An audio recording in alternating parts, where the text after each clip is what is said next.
Folks, thank you for joining us for our very first Nine Culture interview.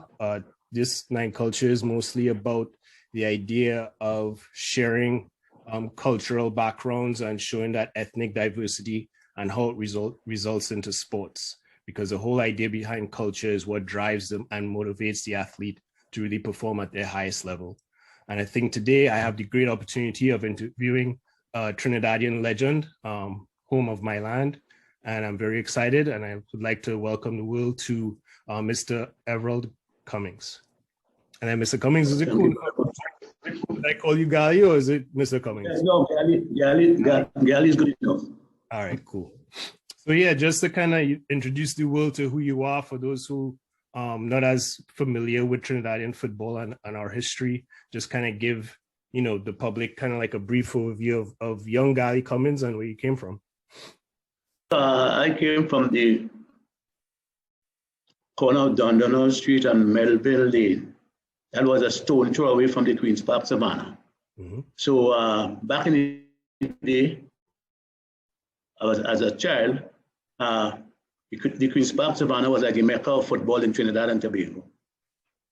Even though they had other venues like that in the south and other areas, but in the north, it was the Queen's Park Savannah. This is where I got all my grounding in football, and then I had an older brother who played in the Port of Spain League in the Queen's Park Savannah. So that made it more interesting.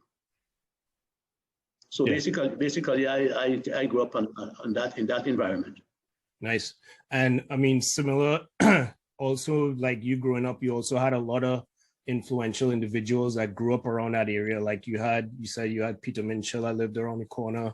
You also had like your uncle who was very instrumental in like a lot of songs and stuff that he composed for like Kitchener and Sparrow and all those people. So like just talking about that idea of that diverse culture that you had in terms of like music and sports and how that really kind of inspired you to become who you are.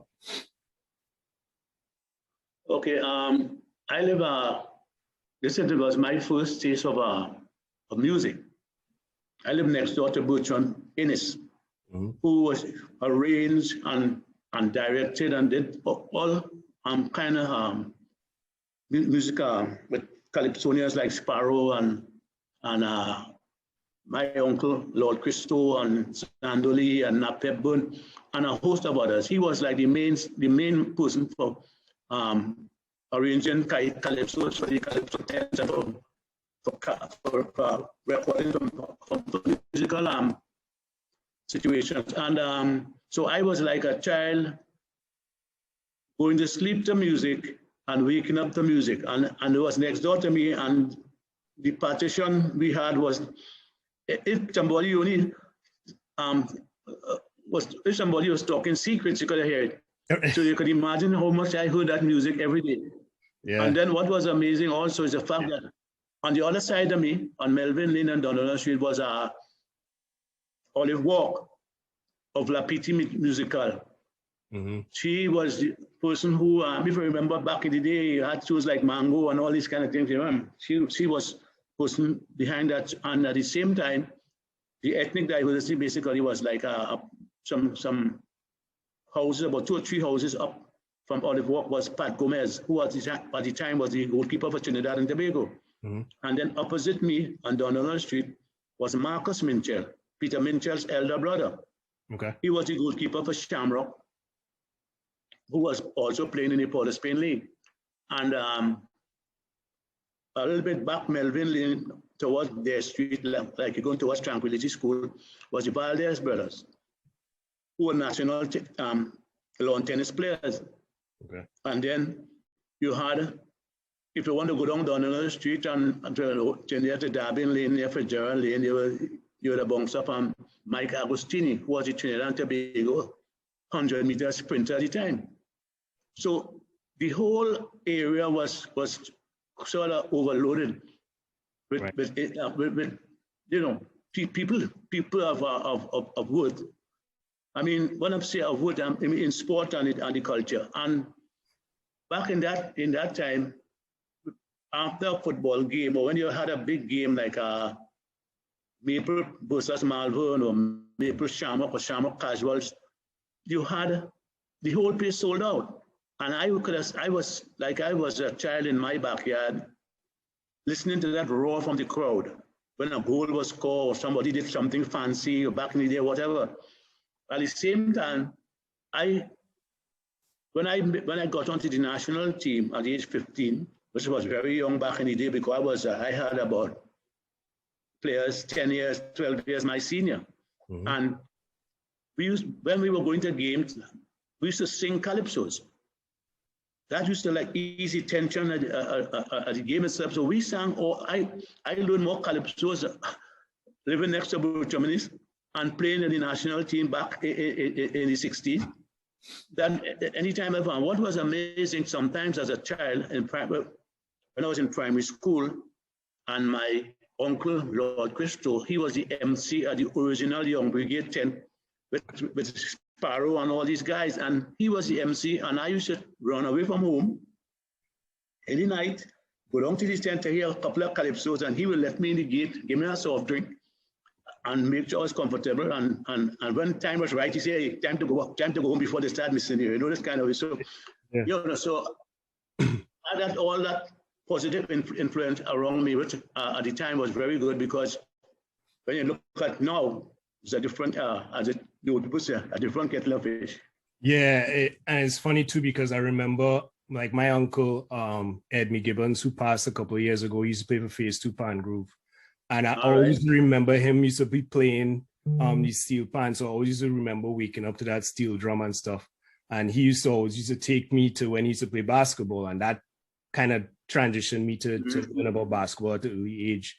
So yeah, I could totally understand that sort of like cultural environment where you have all those people and like the music and the vibe and stuff around you that kind of help you propel you to play on the field. So that's actually a great story for people. But as I just was saying, we always had a steel pan in the yard. Mm-hmm. Somebody practicing or doing something back in the day. And I was surrounded by a lot of pan players, because a lot of the footballers and people who play sport were very good with the pan back in the day. And there are a lot of like steel orchestras in my area, you know. And so other than the calypso, I was also getting some music from the steel pan, and then it had people down the block, further down the street, who tune pans. So there were fire burning, people tuning pans, and so you grow up with that kind of culture around you, and at the same time you're going on a bus with a national team and everybody's singing calypsos. So that sort of information I was getting stayed in my head, and I saw where nobody wanted to do it, but I decided to do it. I decided to mix the culture with the football, because that is how it's supposed to be. If you look at Brazil, you look at anybody, they mightn't say is I'm coining a name to it, but the thing about it is that it influenced the culture. Definitely. That's why we say this is English football or this is German football, because something about their culture create the way they play football. Yeah, and that's actually something that I started to realize as I started doing research before I developed this company, is that culture was instilled in us way back when we were in Africa, in terms of how those tribal communities used to celebrate in the ceremony and really rise the spirits by playing music, by singing, by being together. So I think that still lives on, but it's just that we are starting to forget that culture and losing a part of ourselves.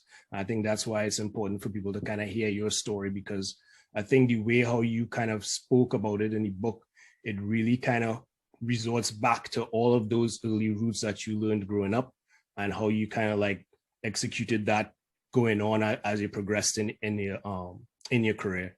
And then, so from there, like where the competitive side of you came from, in terms of, because you did started playing, you said at a national level, I think it was 15, you said it was 16? 15, 16. Yeah, 15, 16. Where did that competitive drive start to happen in there? I think it started happening in primary school. I started to go to Richmond Street Boys Primary School, and back in the day when the primary school had a very, very vibrant competition. You had North primary schools, you had South primary school, you had East primary schools. So at the end of the day, the champions from the North used to play the champions from the South. And we also had North-South primary school, just like we had in the senior football. We had, I remember I used to represent the North primary school, you know, they selected a representative team from the North and you play against, and this is where I met most of my lifelong friends who I ended up playing on the national team with for years. We started in primary school. They played for South and I played for North. And we went on to the secondary schools, same thing back in the day. And we came up against each other. The competition was, that rivalry was always there. And then plus the fact that the Queen's Park Savannah also had rivalry with the Port of Spain League, because the Mecca of football, and also all intercol games played at the Queen's Park Savannah, like KRC versus St. Mary's. And then they had this song about no, St. Mary's, no, Fatima. And the person who wrote that song was my Uncle Christo. Okay. So you see that football me and around me, I couldn't get away from it. So this is why I decided, listen, if I have to do anything to the best of my ability, I cannot eliminate my culture. It got to be there all the time. And this is what made coaching so interesting for me, and also made those boys represent Trinidad at the fullest, because I always say that if you want to start a football, or get a football team moving as soon as possible, if you press for time, let's initiate culture, because it's already embedded in them. But if you want to instill German football or English football, then you have a problem. Yeah, and it's funny because people gravitate towards the Brazilian and the English, and it's like you accepting their culture before you could accept your own. And it's kind of strange that people kind of gravitating towards that and trying to and forgetting where they come from, because at the end of the day, people love the Trinidad culture. It's just as weird that we're not really noticing it from a bigger scale then. Very well said. You see, I think when I started to talk about Calypso football and Calypso rhythm, and I had proof, because I remember back in this, I think it was in the 70s or 1969, 70, we were preparing for the 70 World Cup in Mexico, and we had some games to play. We had a foreign coach here with us by the name of Michael Lam. Very nice guy, doing what he knew best. And I think his stay was during Carnival, because he was in Trinidad for a while coaching the team, and Carnival came, and I think some of the senior players decided to take him around for Carnival. And he was going to the trip to yeah. And he beat everybody who was there.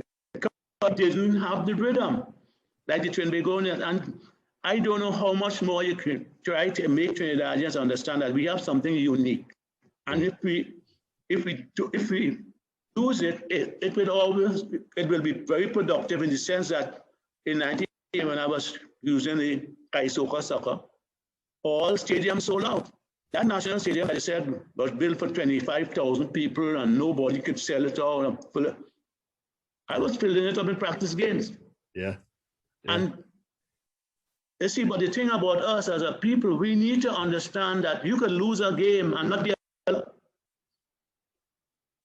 And we had to understand that all the big countries that they emulate and want to follow have lost big games and have bounced back, because of that game as something that you learn a little experience, as something to start in your own culture. Right. Yeah. And I mean, what we haven't really learned growing up, at least from my point of view, is I started learning that the more you lose is the more you learn. And the only way you're going to get better is from getting those hard experiences to become better. And I think that is something that kind of missing, in at least from me growing up and playing sports and stuff. It was really more about, you have to perform at the highest level, you have to give your all, and it's not really about understanding where you could grow as a player. And I think that's where, you know, like you on your career path, like going to all those different places and playing in all those different countries, gave you that ability to understand, like, okay, I could figure out certain plays, I could figure out certain strategies and stuff like that. So I think that that I think also I wanted to kind of talk about too, just your experience of playing in all of those different places and all those different players. Like, what is it? Was there any sort of commonality in the sense that, okay, you all love to play football, excuse me, but was there any sort of overlapping where you came into like playing with Brazilians or people from Africa or those sort of like Southern American countries? Was there any sort of like overlapping in terms of culture there? I think what happened, that's a very good question, because that it happened to me. When I went to Atlanta, I was 18 years old. Mm-hmm. And I was playing what I knew was my Trinbagonian style of play. And we had Brazilians, because it was the inauguration of the North American Soccer League, and we had 1967, and we had Brazilians, Germans, players from Wales, England, Ireland, Jamaica, or from Africa. We had players from Nigeria and Zambia and Ghana. And I remember I stood out in the group at 18 years old, and the coach was a Welshman, Phil Woosnam from Wales. He played for Wales, and when he saw me play for the first time, he couldn't believe it at age 18. I was already a seasoned national player back in Trinidad. And all the different nationalities were saying that they were sort of picking my game apart and were saying, well, he shoots the ball very hard and accurate like an English or a German. He's very clinical like a German or a Brazilian. Or he controls the ball like a Welshman, or he makes the heel pass like an Irishman. But nobody gave me credit for being a Trinbagonian because of the fact that our nationality didn't exist. And I told myself from in the bowels of Atlanta Stadium that anytime I was asked to coach my national team, I will coach them the Trinbagonian way. Because what people don't understand, if you don't put it out there to the world, nobody will recognize you as a player. And this is why, even today, we have players playing all over the world, but when they come back to Trinidad national team, we have a lot of problems because they all have different way and styles of play because people have done changed them. But if you look at the Brazilian and other players, they go all over the world to play. But when they go back to Brazil, they play Brazilian. Yeah, that's true. Samba football. Yeah. So I guess because of that sort of foundation that you had growing up and really instilling the culture and keeping true to yourself pretty much in how you played your ball, who influenced you to have that sort of grounding to still be yourself regardless of whatever place or location that you're in? I think that was my mother, you know. Mm. She was a person very instrumental in she used to take the negatives of the family and change it into positives. Like sometimes I in growing up, because we always had our community team, right, playing in a Sunday morning league, as they call it. And I used to represent my team on the block called Glory Guys. Mm-hmm. And when I go play with these guys, they looked after me, you know. So I never had problems with them because they were the senior players and they looked after the junior players. And I was always playing up. I was always playing with senior players at a young age because of my ability. And I remember a lot of time people would say things to me. What I realized is as you start improving and going forward and achieving things, then you start to hear all some things that people shouldn't be saying, you know. And I used to take it to her. Like I mentioned a couple in the book. Mm-hmm. When somebody talk about like complexion and looking like midnight, right? And I went to her with it, and I said, why these people? She said, because you're good and what you're doing, and as soon as you're good in something, people try to look for things to bring you down. And she said, yes, but you're a very important person, you know that? I say, well, how? She said, because if you're midnight, daylight can't come unless you come first. Right. So you're more important than everything else, you know. And let me tell you something. I'm laughing now because, and you see, and what I used to hear a lot when I was on morning, sometimes I'm leaving for primary school, and she used to say, you're a special black person, you know that? So I heard that word special all my life. So when people say things, oh, or talk about this or that. I was very comfortable. And she always said that believe in yourself. The more you achieve is the more you're going to see the negatives. But you can't make them, treat the negatives, although, it's something to overcome you. And I just stayed like that up to this day. I stay positive, and I don't let people interfere with my self-esteem with the way they think. Right. So I guess with that being said, because I think that's a great mentality to have, I think that helps not only get you past those tough times, but it also gets you to achieve certain things in very stressful situations, because you're not getting any personal aspect affect your ability to solve whatever problem is ahead of you. And I think that's a great thing to have. So in terms of, transitioning from there, you personally as a player, you already have that foundation. Transitioning into becoming a coach, how did that sort of come into play in terms of dealing with different personalities and having them to be grounded like yourself to perform at those levels? How did that work for you? I think I must start with my first professional contract with Atlanta Chiefs in Georgia, back in the Jim Crow law, 1967. We'll get to that. Having to deal with racism inside the team and outside the team, because the team was predominantly white players from England and Germany and Ireland, but the coach, he was from Wales, and he didn't see color. He saw ability. He saw brilliance in me, because he always said to me, he said, listen, if things don't work out in the States, I will get you to go play for one of my teams, the team that he used to play for in England, which was Aston Villa or West Ham. Okay. I always remember that.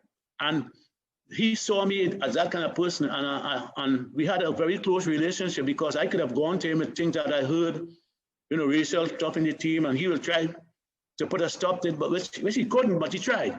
And so what I recognized, he was a coach, but he was also a leader. He led by example. You will never get him around the racism things and the bigotry and stuff, even though it was around the city. I mean, that was the way it was back in the 60s, 67. And I had some serious, it had some occasions when I just looked at it and laughed. I remember one time we went to Macon, Georgia, to high school, because other than playing football, we had to spread the game as coaches to the schools. So other than playing in professional football, I was also coaching, like going to schools and imparting knowledge on children. I remember going to this school, I think it was in either in Macon, Georgia, one of those places. And we went to this high school. A high school had about at least 200 or 300 children. And everybody came out to see, me and a guy from England called John Cocken. He was a straight English player, a nice guy, but he wasn't skillful. He was just a defensive player, hard line, tackle hard, win the ball, drop, hit it long down the road, and that was about it. And we went to the school, and I was a master at juggling the ball. So I had the ball all on my head, on my shoulders, and my neck, roll it down, bring it back, all the magic I was doing, and they were just rain, not for him, for me. But when the little football exercise skills and stuff were over, the principal of the school brought two desks and chairs. So he sat down by the one and I sat down by the other one for autograph. It was autograph time. And out of about 300 children, I had about 5 people in my line. And, I couldn't believe so young. Right. Those kids were, and they were like, it was sad to see children that young, back in the day, you saw brilliance, but they didn't see brilliance. They saw skin color. Yeah. And it tells you how early some parents instill these things in children. And so I saw that as all these things as motivation. And as I said, anytime I coach a national team in Trinidad, I will instill the Kaisoka soccer. So when I took the national team back, to answer your question, when I took the Trinidad and Tobago national team, the team was just back from a tournament in the United States where they were badly beaten. I think it was the Olympic or something like that. And they lost very heavily. And when the players came back, a lot of them wanted to resign and retire. And they were fed up with the football day in, day out. They couldn't beat anybody. They weren't enjoying it. Right. And I was working at the Ministry of Sport at the time, Ministry of Sport and Culture. Mm-hmm. And the director of sports, a gentleman, God rest his soul, he has departed, Mr. Cecil Walker. He was very instrumental in going to the airport to meet the national team when they came back. And he was too fed up about the coaching and the way the team was playing. And he went and told them that, he went to them and he said, listen, you could get Gally Cummings to coach you, but you all have to sign a form saying that you want him there. And they signed the form, most of the players, or more, if not all of them. And he came to me at the Ministry of Sport and he said, I was worried because of the fact that I've always had problems with the national team administration, football administration, because a lot of these people, they weren't looking after the players, they were looking after themselves. And I always opposed them from age 15, 16. I've not opposed them negatively, but about my personality and the fact that I worked hard to get on a national team and I'm not going to stand nonsense. Mm-hmm. And the first time I met the players, I knew some of the players from before, and I went to them and the talk I had with them, it was motivational. I just tell them they have the ability to be world beaters, to beat anybody in the world if they play like they know how to play. And they ask me how, I say, the Trinbagonian way. And I initiated a structure of play to bring about, the culture and the style of play and the rhythm, and it brought about goal scoring, which. What's the man on the wing? Hey!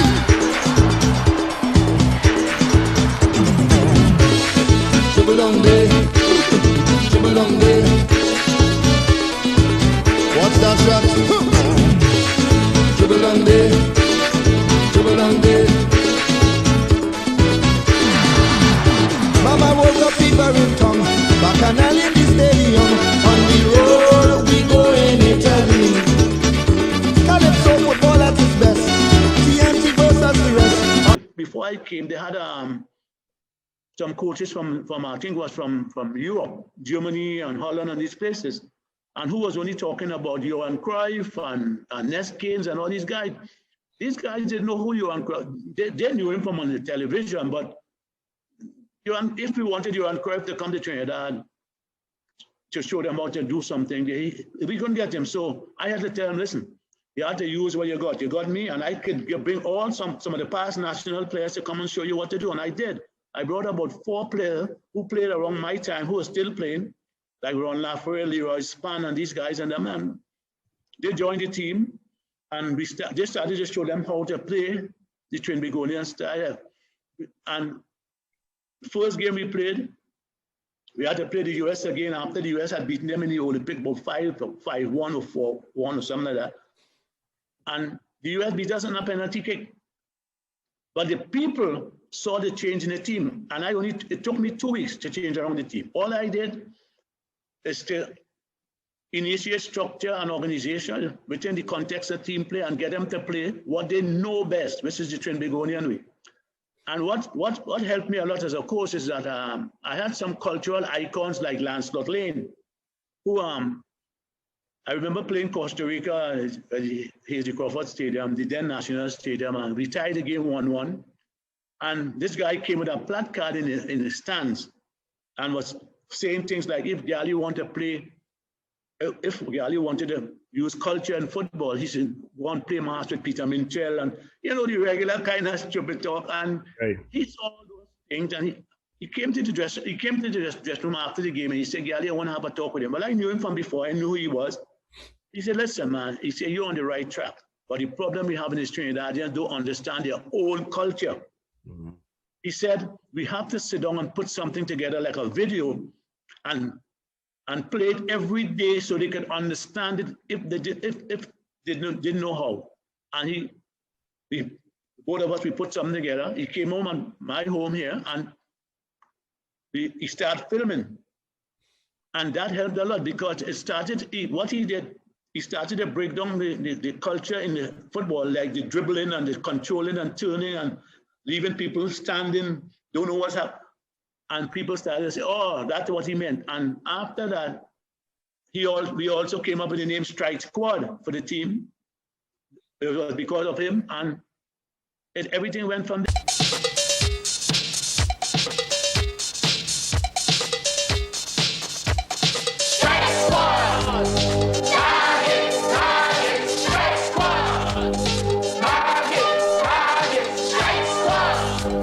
Because of him, and everything went from there. But basically, all I had to do at the time I was still playing, so I was showing them things to do, things that they thought wasn't possible. I was showing them in practice, so they were saying, "Hey, if the coach can do it, we can do it too." This kind of thing. And then I had some very interesting players, the likes of Leon Lewis and Russell Latapie and Hudson Charles, and these guys.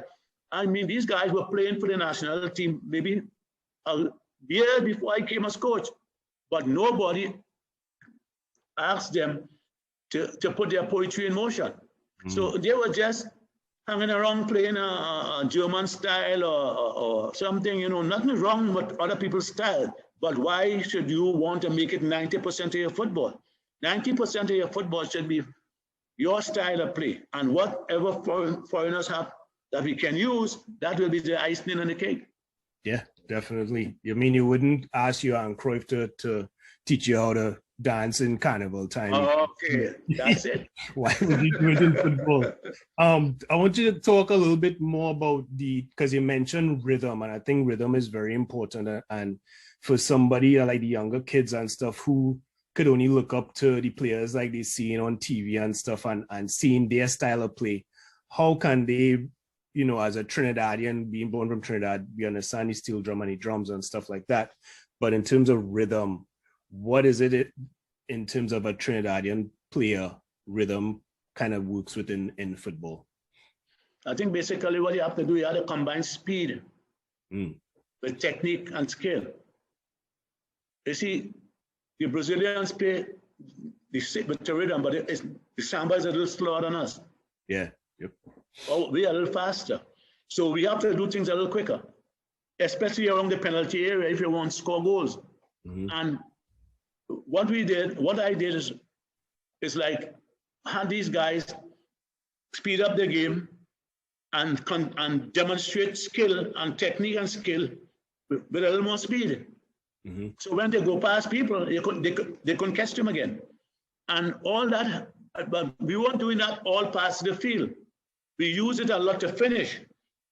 And when it was available, we had it because a lot of European teams that we practiced against back in 89, 90, they commended us a lot because they say, the kind of speed, the way how we demonstrated technique and speed, they couldn't deal with it. Right.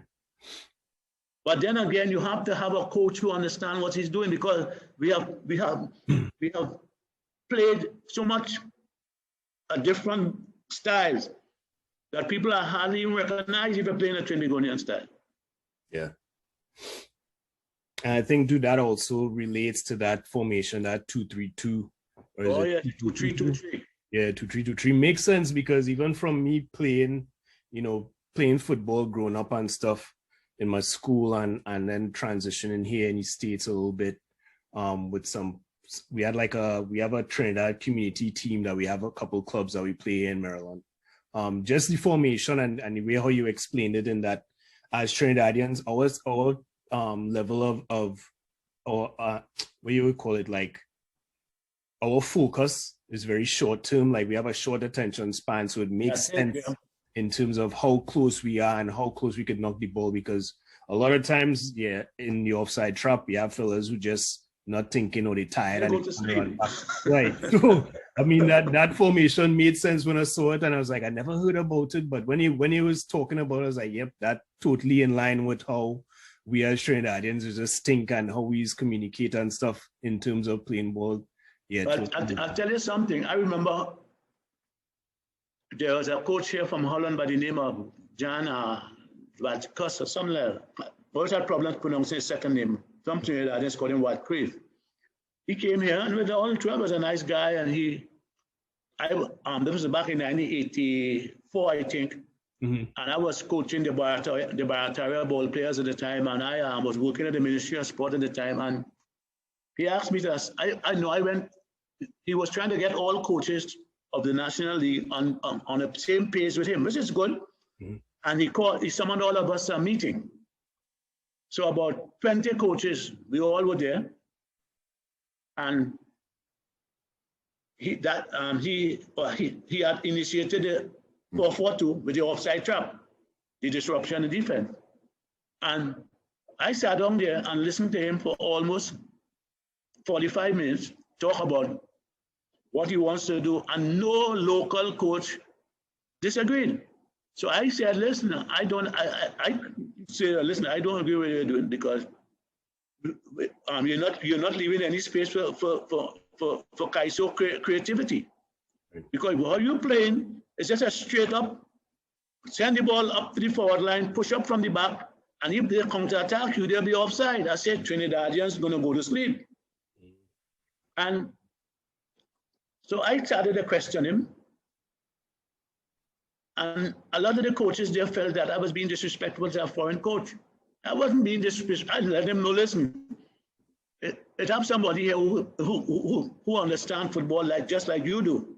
And he said, listen, you want to come up to the blackboard and just take the chalkboard and demonstrate what you say?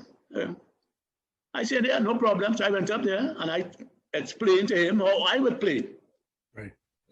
And all the coaches in Trinidad, and Trini, foreigners, and everybody, boy, one thing, Gally, boy, did. The man, next thing I knew, the meeting was over. He thanked all of us for coming. And the next day, I received a call from him asking me to be his assistant coach. Because no coach wants to have a bunch of yes men around them. They want people who could sit there with them and analyze with them and somebody who could be useful to the team. And I went on 2 trips with him. A matter of fact, and he was very nice. And what I realized is that in 1989, those players, senior players, were still playing the offside trap.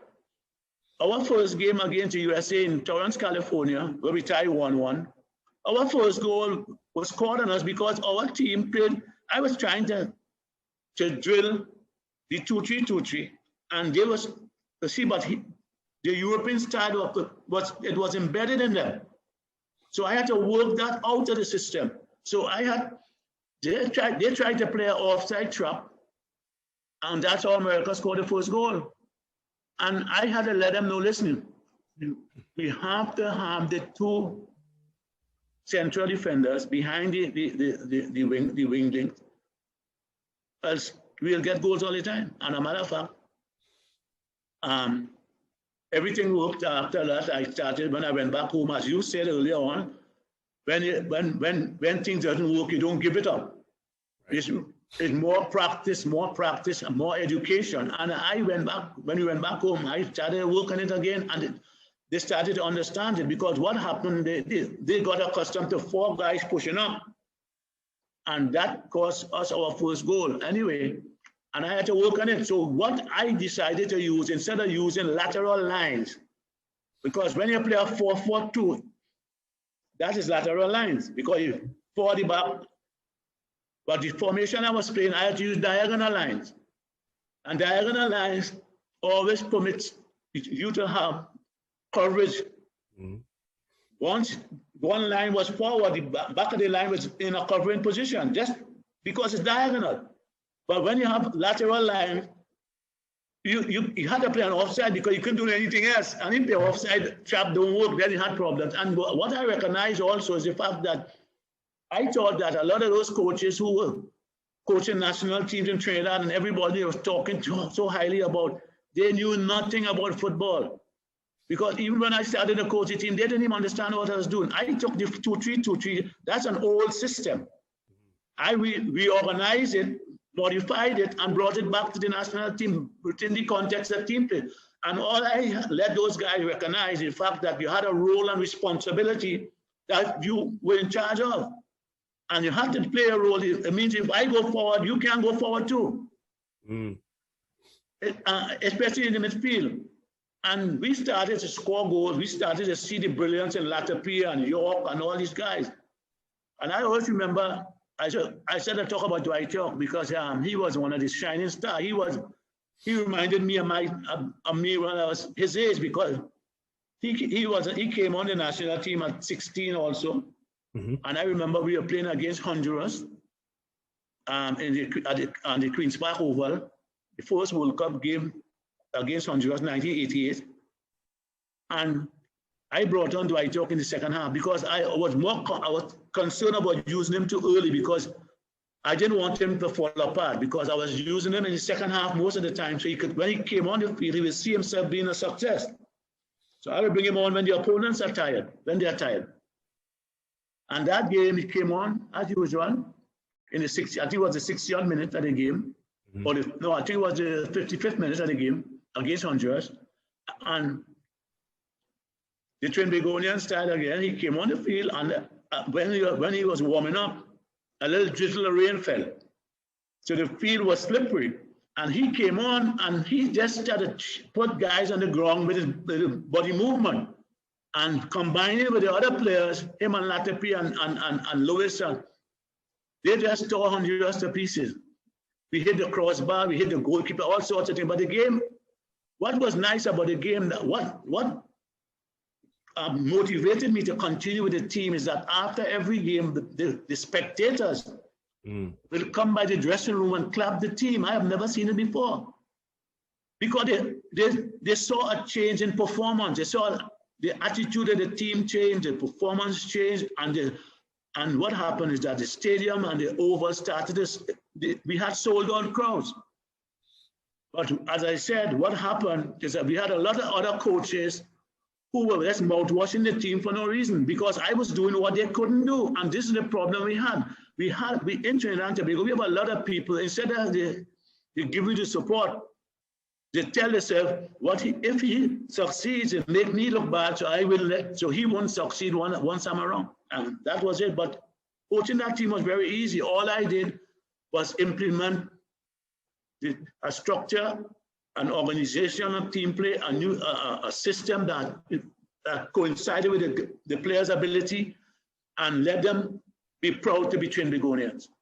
Yeah, and I think that transitioned into me as being a spectator, and even looking with my family and stuff and friends around, we actually became fans because of how they played and how it related to our culture. I mean, we even used to be calling plays, saying, yeah, pull it back for the carry, and we calling different players' names. Right. It was all of that people forgetting about how strong it is. Like when you start as in any other tribe, like the more you connect as a community, is the stronger the community becomes.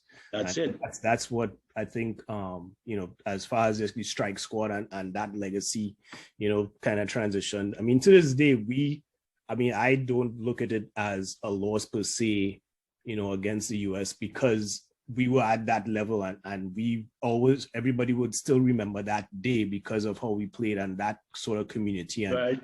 You have read that everybody saw, I think was a great feeling too. So, but what let's put some light on what you're saying.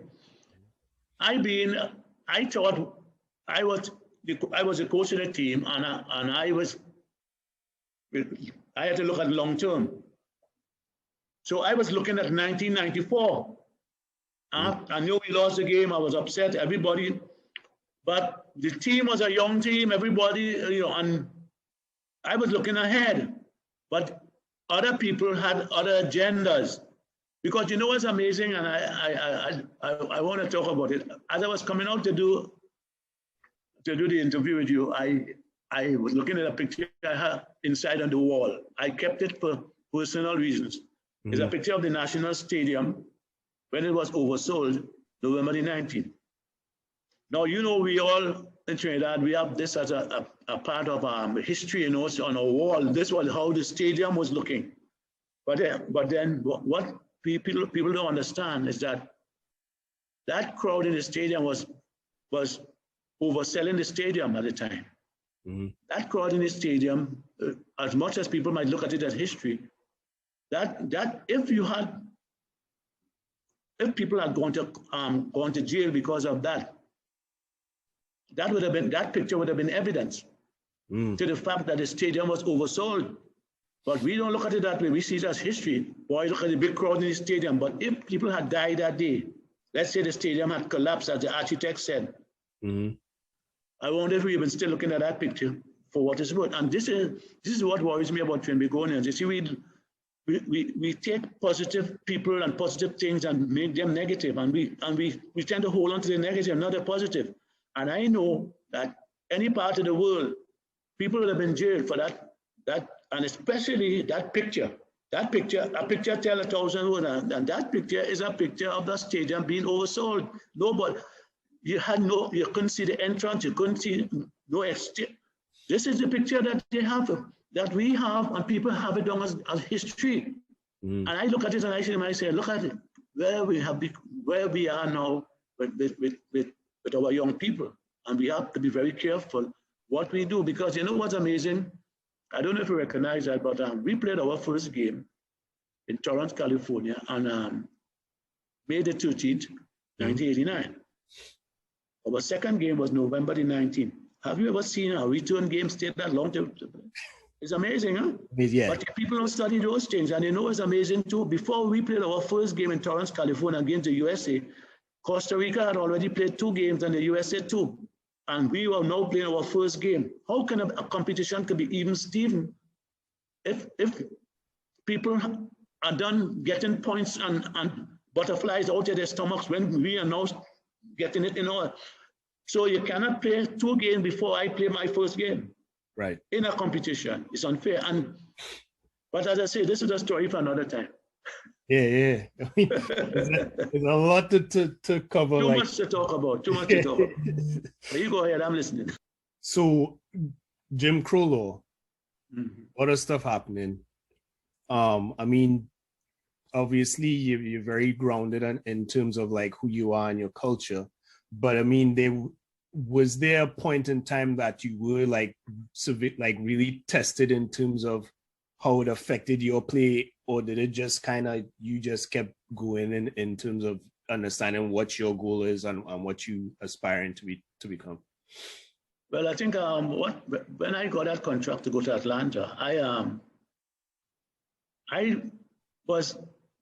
don't think people really briefed me exactly on what I was going into. I went there on a professional contract, and so things wasn't the best at home. So your parents needed money, and you had siblings and whatever. But the thing about it, when I got to Atlanta, I was staying in this hotel downtown, and for the first week, I stayed in the hotel for 1 week, and for the first couple of days, I thought I alone was staying at the hotel, because the section of the hotel they had me located in, and I didn't see it as anything. Right. Until a guy came on tryouts one time, and he went to stay at the same hotel. We were about the same age. I was 18, going on 19 at the time, and this guy came from Canada, white player, and he was staying in the same hotel. And I said, wait a minute, they had a pool table here, they had this here, an ice machine. I couldn't believe you could get service after 8 o'clock, So, and then what happened I remember during preseason training, we used to go to either Richmond, Virginia, because the Atlanta Braves baseball team had their camp in Richmond, Virginia. And we were the sister team, so we went down there sometimes. And one time we went to Orlando, Florida for preseason training, because Atlanta was cold, the snow and stuff.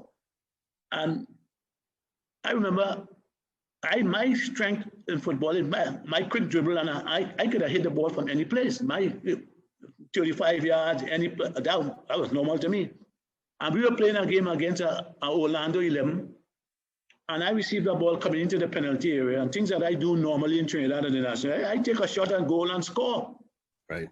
And the center forward of the team was a guy from Ireland, and he said to me, "Why didn't you pass the ball to me?" I said, "Because I choose not to.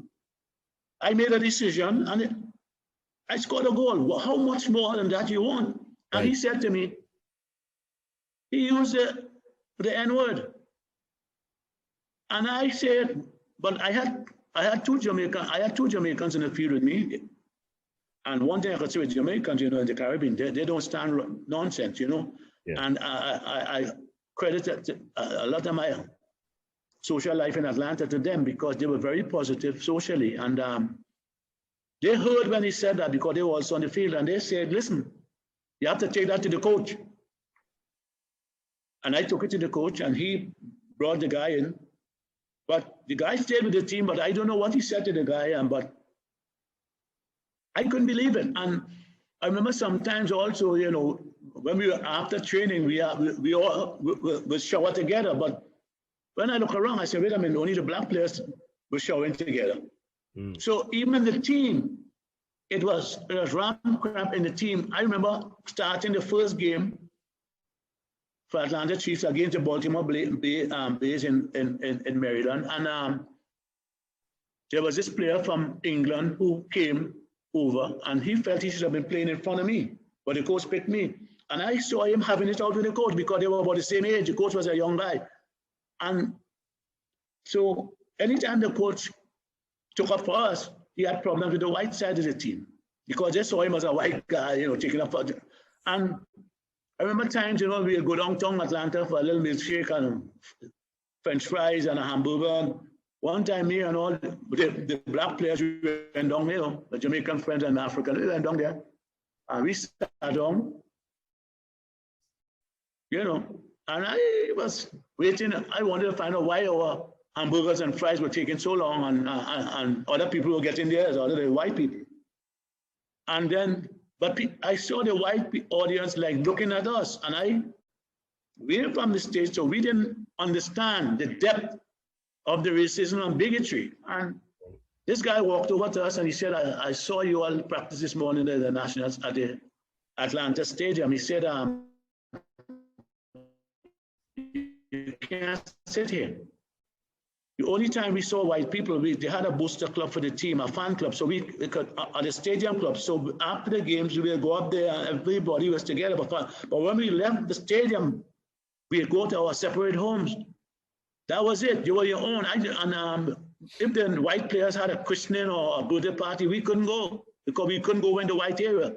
But the thing, we met each other on game time and on practice. But the rest of the day, we couldn't go a place. After practice, that was it. And I think what was very nerve-wracking to me in Atlanta was the fact that we were at practice the day Martin Luther King was assassinated. Oh. We were practicing, and the coach came and the manager, he came and said, listen, you guys gotta go home. We gotta stop practice. And I said, well, why? He said, because Martin Luther King was assassinated, was shot in Memphis, Tennessee, and we gotta go. And my Jamaican friends and me, we're living about 2 miles away from Morehouse College, that area there. And on our way down, those kids by Morehouse College were like beating on our car. We wanted to know why. The guy was saying, put your lights on the assassinated king. And that remained one of the, I'm talking to you now, I'm getting goosebumps. One of the strangest times in my life. And when I reached home, because we were staying in a family's home at the time, and the mother, the lady and her husband were like in tears, and they were telling us what took place. So I said, well, we knew because the two Jamaican friends and myself, we were staying there at their home. And I remember going to I remember the manager of the team asking us about going to the funeral. He was saying that, how many of you guys would like to go to the funeral? And I put my hand up, myself and a guy from Ghana, and the Ghanaian player, and nobody else wanted to go to the funeral. I said, that was strange. Yeah. And because the team was predominantly white players.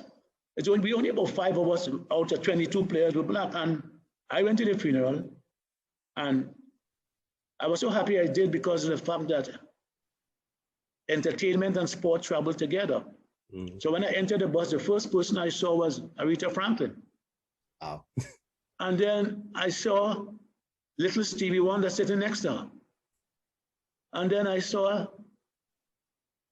Bill Cosby and Robert Culp. The both of them used to act in I Spy, I think, on TV. Yeah. Then I started to see all these players, Hank Aaron and well, he was a star player for the Atlanta Braves baseball. And then I saw Diane Carroll. And then I saw, so I don't remember all the names back then, but what happened is that something happened that very significant also about that trip on the bus with all those stars is the fact that the bus stopped by a little alley and the driver stood there waiting. And I said, but why is he waiting? We had to go, we were on our way to the funeral. He was waiting on the Supremes because they came out of another car, and to get away from the crowd, they had to hustle in the bus. I never forget the Supremes came in, Diana Ross and Mary Wilson and them, and the first person they ran to was Stevie Wonder, and they were like, little Stevie. And I sat there, and those days you didn't have cameras, no camera phone. I mean, this was 1968. But, you know, but to make a long story short, those were the things that really were kind of nerve-wracking. And what happened also is that the fact that three significant things happened in 1968. First was the assassination of Dr. Martin Luther King. The second was Atlanta Chief won the North American Soccer League. We were the champions, 1968. And the other thing was Edson Arantes de Nascimento, better known as Pele. So 25,000 white people to see him play. They beat the Atlanta Chiefs. I think they beat us, it was 6-2 or 6-3. And listen, we beat up on teams like Manchester City and all these teams back in the day. And because our team was mainly English, so they loved playing against their own people. When they had to play against Santos, they were all scared. Because you see, our football and the Brazilian football is very similar. It's more skill-oriented. And Pele was like, he was magnificent. But what I admire with him is that myself and this guy, and my teammate from Atlanta at the time, Jamaican guy called Alan Skill Cole. He's a top player in Jamaica. He was also Bob Marley's right-hand man. He and Bob Marley was very close. I think he had, and so Alan, up to this day, we remain friends. I check him on Facebook quite regularly. Alan said to me, he said, that was before the game against Santos. He said, Everett, let's go down to the hotel where the Santos team was staying and line with Pele. And I said, boy, we can't go and line with Pele. He said, why not? And he said, let's go. And I met him. We took a taxi and we went down there. And we lined with Pele. As a matter of fact, I have a picture in the book with Alan Cole, Pele, and myself.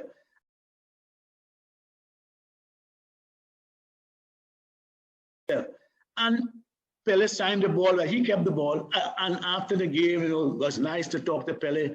But the thing about it is that those were the three significant things that happened to me that I always remember, because as I said, I went to Atlanta as a teenager. But what was also nerve-wracking is when I returned to Trinidad and Tobago after the season, because the season was 6 months, and I had to, after the season, I returned home before the next season, and it had a different type of segregation in Trinidad and Tobago. I mean, it's not like Atlanta, like the structural stuff, the limit where you come and go.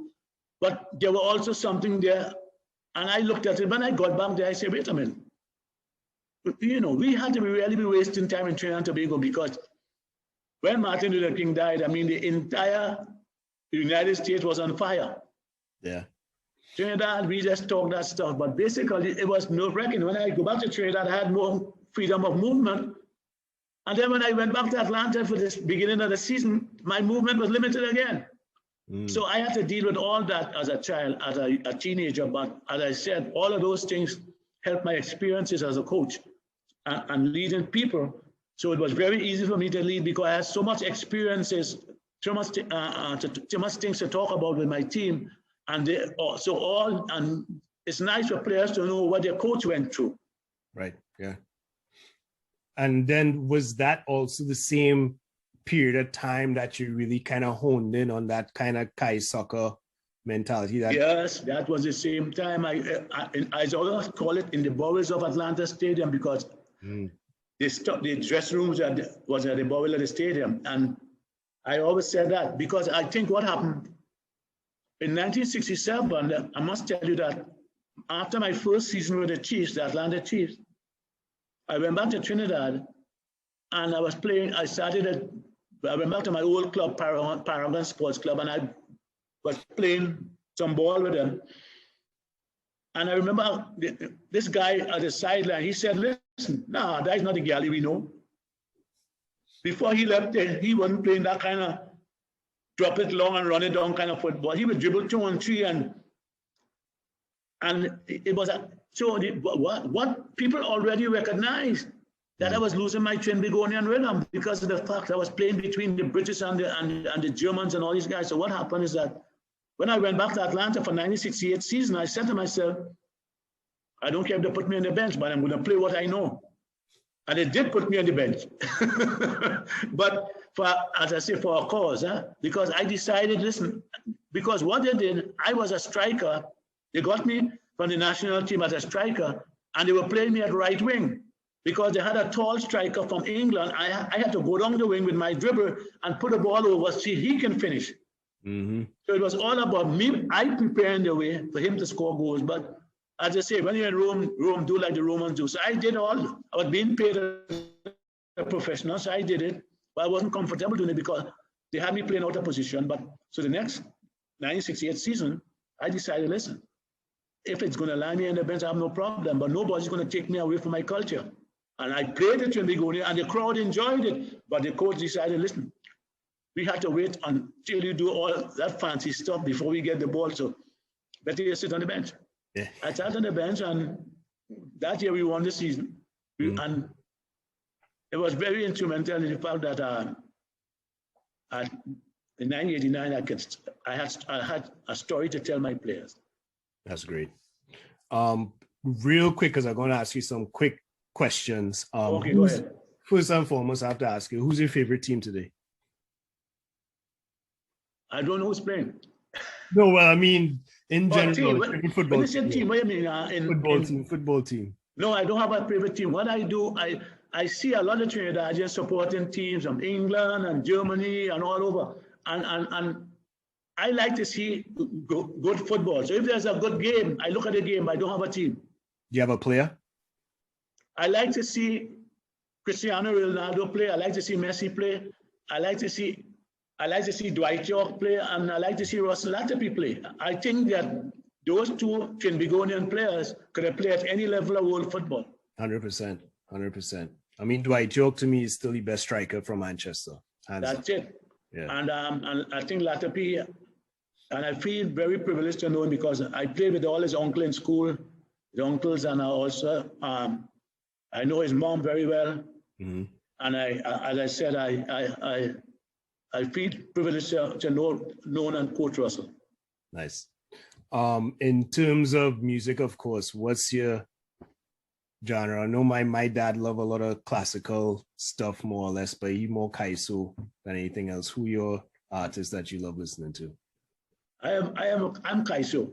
Kaiso. I like old time Kaiso, modern Kaiso.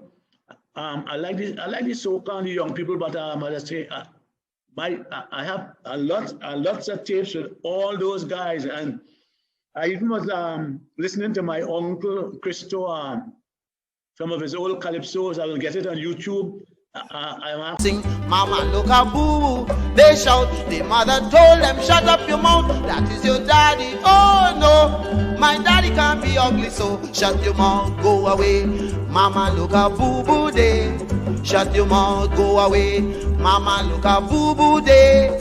On some is good to listen to the older music, because again is about that storytelling and that culture. That's it. It's important that the young people missing, because now the music is not necessarily about telling a story. It's about making a quick buck and just like repetitive beats, which is not helpful to our generation to produce. So I think that is another thing that I also want to also instill, that which I'm definitely appreciative of you sharing the book, because I have to be sure to make everybody know I will be posting this. You'll need to go out and get this book. This book is amazing. And I think, you know, if there's a story to be told, or if you could do a video like a movie of Gali Cummings, trust I believe I'll be watching that first of all, because there's a lot in here to digest, and also just how to overcome adversity. And again, I just want to really thank you for taking the time today and sharing your story with us.